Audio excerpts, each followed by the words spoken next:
Kyiv की चौतरफा घेराबंदी में रूसी फौज लगातार जुटी हुई है। जो बात यहां पर पीके श्रीवास्तव सर बार बार कह रहे थे कि चौतरफा घेराबंदी करना जो है वो उनकी मंशा है, और कीव की चौतरफा घेराबंदी में रूसी फौज यहां पर जुटी हुई, अलग अलग तरीकों से वो आगे बढ़ रहे हैं। इरपिन शहर पर ताबड़तोड़ हमले हुए हैं, तबाही की तस्वीरें जो हैं वो भी लगातार हम आपको दिखा रहे हैं। इस वक्त भी आप देख रहे हैं, ये तस्वीर अपने आप में अहम हो जाती है क्योंकि बर्बादी के निशान जो है वो नजर आ रहे हैं टैंकों में। ये देखिए, रूसी सैनिक आपको नजर आ रहे हैं जो यहां पर एक तरफ बर्फबारी हो रही है और इस बर्फबारी में वो यहां पर आगे बढ़ते हुए तबाही यहां पर अलग अलग इलाकों में। ये देखिए, इन तमाम इलाकों पर थोड़ी देर पहले बताया जाता है कि बमबारी हुई थी और उसके बाद यहां पर उन बर्बादी के निशानों को आप खूब देख सकते हैं।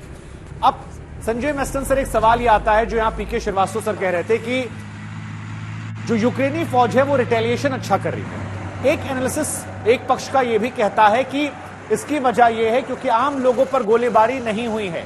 रूस ये भी देख रहा है कि हमारे अपने देश में या यूक्रेन की आवाम जो है वो हमारे खिलाफ ना हो, इसलिए हम उन टारगेट्स को निशाना बनाएं जिसमें देरी भले हो जाए लेकिन हमारे जो लक्ष्य हैं वो हासिल हो बिना जनता के विरोध के। शुभंकर, जहां तक ये सिविलियन कैजुअलिटी का सवाल है, ये लड़ाई में आमूल तौर पे होती है, पर ये मैं इसको नहीं मानूंगा क्योंकि वो फायर नहीं कर रहे हैं। देखिए, उनका मोराल बहुत हाई है जी। मैं कल भी यहाँ मैप पे बताया था, कीव के मैप पे, कि जो सेंटर ऑफ ग्रेविटी है। आप यूक्रेन की बात कर रहे हैं, रशिया की बात कर रहे हैं? मैं किसका मोराल यूक्रेन की बात कर रहा हूँ। यूक्रेन का मोराल बहुत हाई है। और जो क्या नाम है इनका प्रेसिडेंट है जेलेंस्की, उसने लोगों को यूनाइट कर दिया। और आपने जैसे अभी एक और इनपुट आई थी कि बाहर से भी लोग आ रहे हैं अपने यूक्रेन को बचाने।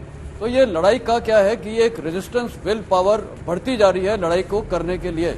अब इसका क्या है कि ये जो कल मैंने कीव के मैप पे बताया था, अगर आप वो दिखा सकते हैं कि ये कल इसको अभी लिंक अप करते हैं। कल एक कॉन्वॉय आ रहा था लंबा सा, जो ईस्ट से आ रहा था, जो कीव की तरफ आ रहा था, और साथ ही अभी ये इरपिन वगैरह ये जितने हैं। तो ये क्या है, अभी आउटस्कर्ट्स वाले जो देखिए, आपने कीव का जिक्र किया, यहां पर ये टैंक हमें नजर आ रहे हैं क्योंकि ये टैंक जो तस्वीर है ये बताया जा रहा है कीव की है, कीव के आसपास के इलाकों की है।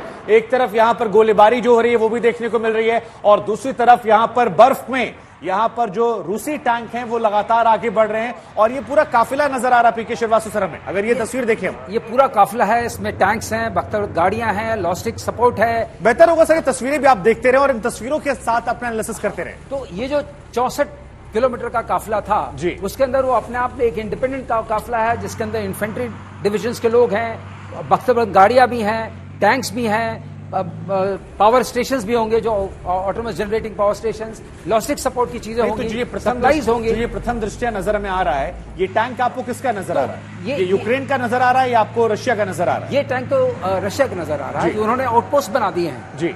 आउटपोस्ट इसलिए बना दिए हैं कि इन आउटपोस्ट से वो चेक कर रहे हैं, इसका मतलब वो स्लोली एंड स्टेडली कीव की तरफ बढ़ रहे हैं और कीव की तरफ बढ़ने से पहले वो जो उसके आसपास का इलाका है उसको बमबारी करके सैनिटाइज कर रहे हैं जी। वो जो उसका रेजिस्टेंस है उसको खत्म कर रहे हैं। अब और इसी पहल में उन्होंने जो जेवलिन का जो स्टोर था और जो एंटी टैंक वेपन्स का स्टोर था, लाइट एंटी टैंक वेपन्स का, उसको भी उन्होंने डिस्ट्रॉय किया।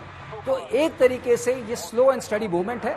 लेकिन यहां पर मैं एक बात जरूर कहना चाहूंगा, शायद ये कैलिब्रेटेड रिस्पॉन्स है और 10 दिन जो लगे हैं वो इसी बात में लगे हैं कि एक बात तो जरूर सराहना करनी पड़ेगी, जो जनरल मेस्टन ने बताया, सराहना इस बात की करनी पड़ेगी कि यूक्रेनियन रेजिस्टेंस जो आया है और जो उनकी विल पावर आई है वो अनहोनी है, उसकी प्रेडिक्शन नहीं हुई थी। ये शायद रूस को भी नहीं इत्तेफाक होगा कि इतना ज्यादा रेजिस्टेंस आएगा।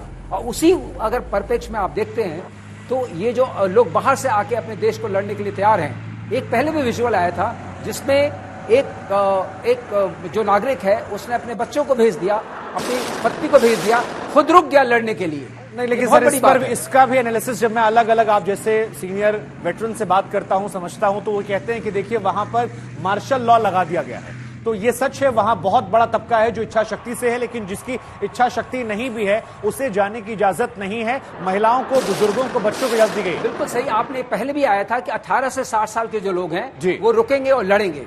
एक तरह की ये बात आई थी बहुत पहले दिन ही आया था, जो पहले दिन से जब से युद्ध शुरू हुआ है। लेकिन अगर आप देखेंगे जिस तरह का रेजिस्टेंस है वो शायद कुछ तो मार्शल लॉ की वजह से है और कुछ उनकी अपनी जिद है।